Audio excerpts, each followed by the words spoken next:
इंसान कितना भी परिश्रम कर ले या मन्नतें कर ले, समय से पहले किसी को कुछ नहीं मिलता। और जिसको कभी कुछ ना मिला उसने समय की प्रतीक्षा नहीं की। जीवन में जितना संघर्ष करोगे सफलता की कीमत उतनी ही अधिक होगी, क्योंकि हीरे को तराशने में भी कई जख्मों से गुजरना पड़ता है। इस दुनिया में जो भी सफल लोग हुए हैं उन्हें कोई वरदान नहीं था, ना ही उनका कोई विशेष जन्म था। वे अपनी मेहनत व कर्मों से ही महान बने हैं। जो मनुष्य धोखे से या कूटनीति से सफलता हासिल करता है वह सबसे बड़ा पापी होता है, क्योंकि शायद उसने किसी ज़रूरतमंद का जीवन तबाह किया हो। किसी कार्य के प्रति अगर आपका नज़रिया तथा लगन है तो वह कार्य न जानते हुए भी आपको आधी सफलता दिला ही देता है। किसी भी अच्छे कार्य को शुरू करने के लिए कभी भी शुभ मुहूर्त की तलाश न करें, क्योंकि शुभ मुहूर्त तो वही था जब आपने उसके बारे में सोचा था। बाहरी सुंदरता की ओर कभी भी आकर्षित मत हो, क्योंकि अक्सर खूबसूरती में कई राज समाये हुए होते हैं। जो काम आपसे हो सकता है वो कभी भी दूसरों से मत कराना। अक्सर लोगों में गलतफहमी उत्पन्न हो जाती है। कर्मों की गति इतनी प्रभावशाली होती है कि वह मरने के बाद भी आपका पीछा नहीं छोड़ती। इसलिए कभी भी अधर्म कार्य मत करना। कभी भी ये मत सोचो कि मैं उस कार्य को कल करूँगा। वह कल कभी नहीं आता, बल्कि आपने अपने जीवन का एक और दिन बर्बाद कर दिया है। जब भी हम किसी के लिए बुरे शब्दों का प्रयोग करते हैं तो वह हमारे ऊपर ही हावी होते हैं, क्योंकि उसमें दूसरे का कोई दोष नहीं होता। कभी भी किसी के प्रति इतनी आसक्ति न रखो कि उसके बगैर आपका कार्य ना चल सके, क्योंकि दूसरा तो केवल एक माध्यम होता है, सफ़र तो उसे खुद ही तय करना होता है। आज के युग में कोई भी सच्चा प्रेम नहीं करता। वह अपने ही स्वार्थ के लिए उसे चुनता है और वक्त निकलते ही उसे छोड़ देता है। जबकि सच्चा प्रेम तो वो है जो बिना चाह के भी कभी आपका साथ नहीं छोड़ता। किसी भी व्यक्ति के पास इतना समय नहीं होता कि वह किसी की तारीफ कर सके, क्योंकि वह अपने बारे में अच्छा सुनने की इच्छा से दूसरों की तारीफ करता है। जब भी आपको लगे कि आप अकेले हैं तो किसी के सहारे की बजाय अपने अंदर बैठे उस सच्चे मित्र ईश्वर से पूछें, जो हर समय आपके हित के लिए ही सोचता है। अगर सहारा किसी का जीवन बना देता है तो ये प्रकृति इतनी सुंदर ना होती, क्योंकि जो आगे बढ़ने के लिए सहारा ढूंढता है वह पहले से ही बहुत पीछे चला जाता है। आलस्य मनुष्य का सबसे बड़ा शत्रु है। जिस शरीर में रहता है उसका नाश कर देता है। व्यायाम के करने से हमारा शरीर व मन जिस प्रकार से स्वस्थ होता है, उसी प्रकार से नियमित ध्यान करने से मस्तिष्क व हृदय पवित्र होता है। आलसी व्यक्ति के अंदर कभी विद्या का वास नहीं होता, बल्कि कुरीति तथा कुभावना का विकास होता है। सत्य की हमेशा जिस प्रकार से जीत होती है उसी प्रकार से परिश्रम की भी जीत होती है, भले ही उसमें थोड़ा समय अधिक लगता है। ज्ञान तो लगभग सभी के अंदर एक जैसा ही होता है, किंतु कुछ लोग उसको अपनी आदत बना लेते हैं और कुछ लोग उसको अपनी सबसे बड़ी भूल बना देते हैं। ज्ञानी बनना आसान है, परंतु उस ज्ञान को अपने किस रूप में प्रदर्शित किया है यह आपकी बुद्धि पर निर्भर करता है। समाज में कई अवधारणाएं के व्यक्ति होते हैं, लेकिन वास्तविकता उसी जीवन की है जो सब में एकता देखता है।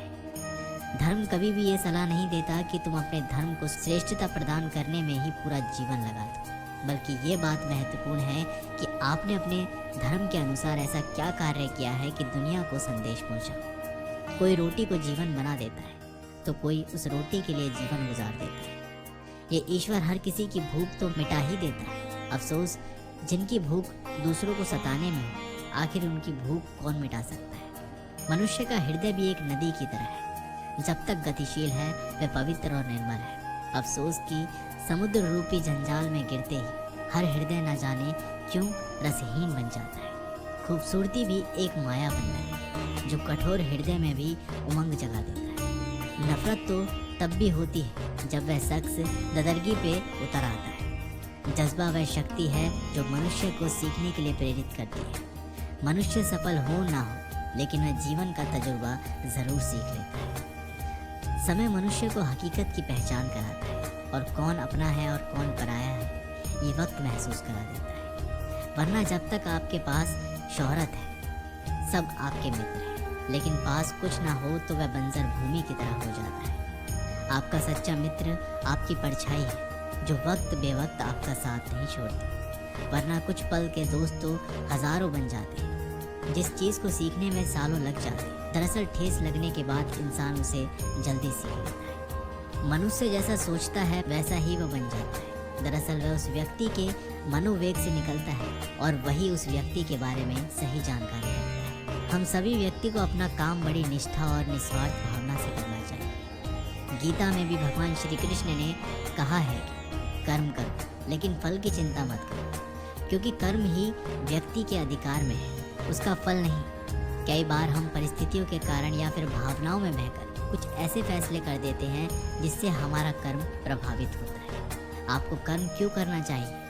चलिए पढ़ते हैं भगवान शिव और किसान की कथा को। एक बार भगवान शंकर पृथ्वीवासियों पर कुपित हो गए और माता पार्वती को साक्षी मानकर संकल्प किया कि जब तक पृथ्वीवासी नहीं सुधरेंगे तब तक वे शंख नहीं बजाएंगे। देव जानते थे कि शंकर भगवान शंख बजाएंगे तभी बरसात होगी। इससे घोर अकाल पड़ गया। पानी की एक बूंद तक नहीं बरसी। धरती पर त्राहिमाम मच गया। ऐसे में एक दिन भगवान शंकर पार्वती आकाश में विचरण कर रहे थे तो उन्होंने एक अजीब दृश्य देखा कि एक किसान भरी दोपहरी में चिलचिलाती धूप में खेत की जुताई कर रहा है। पसीने में नहाया मगर अपनी धुन में बहुत मगन। जमीन पत्थर की तरह सख्त हो गई थी, फिर भी वह जी तोड़ मेहनत कर रहा था। उसकी आंखों में आत्मविश्वास था और उसके पसीने की बूंदों में उम्मीद टपक रही थी। भोलेनाथ व पार्वती बदले हुए वेश में आकाश से नीचे उतरे और उससे कहा, अरे भाई, तू क्यों बेकार कष्ट उठा रहा है? सूखी बंजर धरती में केवल पसीने बहाने से ही खेती नहीं होती। किसान ने हल चलाते चलाते ही जवाब दिया,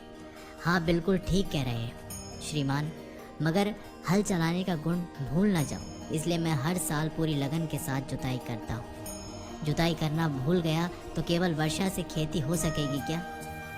मेहनत का अपना ही परम आनंद है। मैं लोभ के लिए खेती नहीं करता। किसान की बात सुनकर महादेव को भी लगा कि मैं भी तो परम आनंद की अनुभूति के लिए ही शंख बजाता हूँ। मुझे भी शंख बजाए 1 बरस बीत गए, कहीं शंख बजाना भूल तो नहीं गए। उन्होंने तुरंत अपनी झोली से शंख निकाला और जोर से फूंका। चारों ओर बादल की घटाएं घुमड़ पड़ी, बिजली चमकने लगी और जोरदार बारिश होने लगी। इस वर्ष के स्वागत में किसान के पसीने की बूंदें पहले ही खेत में गिरकर चमक रही थी। हमारा जो काम है उसे अपनी पूरी निष्ठा से बिना किसी लोभ लालच के करना चाहिए, इसी में परम सुख है। तो दोस्तों, इस वीडियो में बस इतना ही। आशा करता हूँ कि आप लोगों ने इस वीडियो से काफ़ी कुछ सीखा होगा। मिलते हैं आप लोगों से एक नई वीडियो के माध्यम से। तब तक के लिए हर हर महादेव।